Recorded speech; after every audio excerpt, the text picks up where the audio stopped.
Back to the Premier League show. As you can see, our guest tonight, former Newcastle Norwich goalkeeper Tim Krul. We're going to focus on Manchester United after Casemiro confirmed that he will not reverse his decision to leave the club at the end of the season. United announced in January that Casemiro would leave the club when his contract expires after 4 seasons at Old Trafford, more than 150 appearances.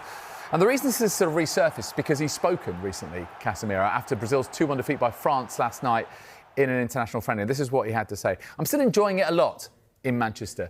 It is huge, the affection that fans have shown towards me, but I do really believe the decision is made and done. I believe it will be some difficult moments, these final games at Manchester United."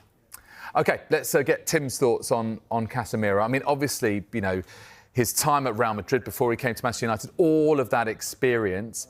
But do you sense, you know, what he's saying is right? It's the right time for him to go?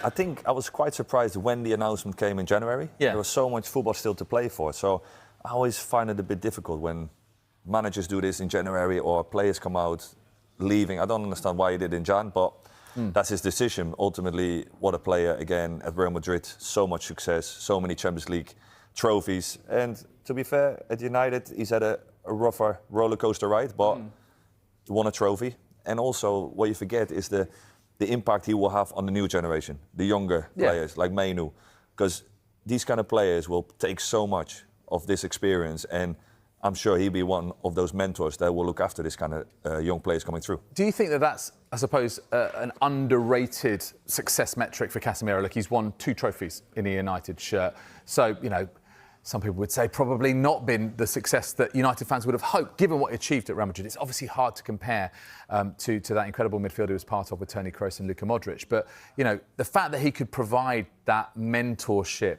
you know, it's an amazing education for someone like Kobbie Mainoo to have. So is that something that maybe he should value going, yeah, I at least provided that?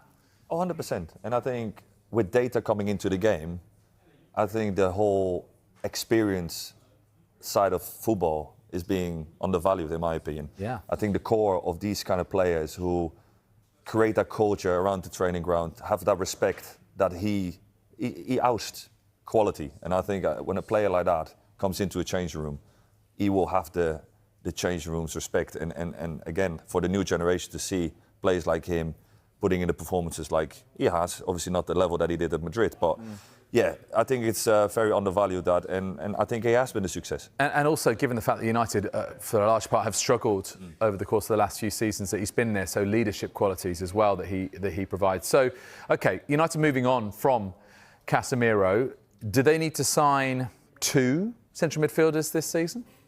Yeah, obviously they have to think about what's next, and there's some top players available in the summer. Are they going to get them? I think there's a lot of suitors out there for the top young players. I mean, you've got, I think they were linked with Baliba, and obviously Elliot Anderson is up there with probably the most elite players at the moment in the Premier League.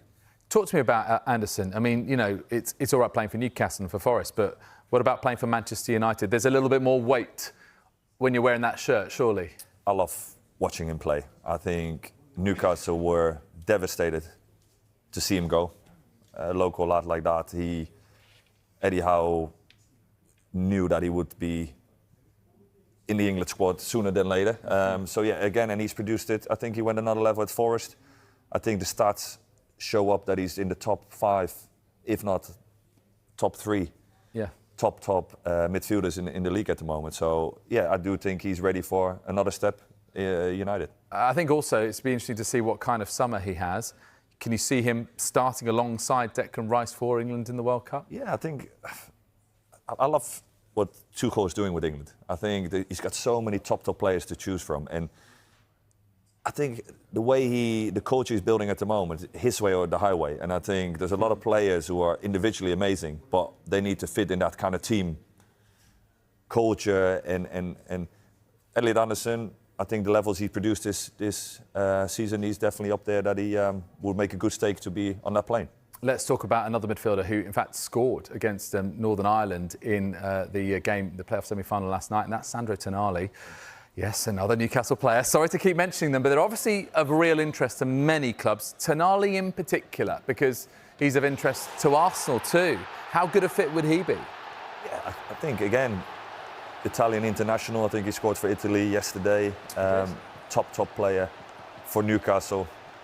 I think him, Joe Linton and Bruno have been the reason why Newcastle were so successful the last few years. So clearly they're going to attract a lot of interest. And teams like United clearly are going to look at players like him. And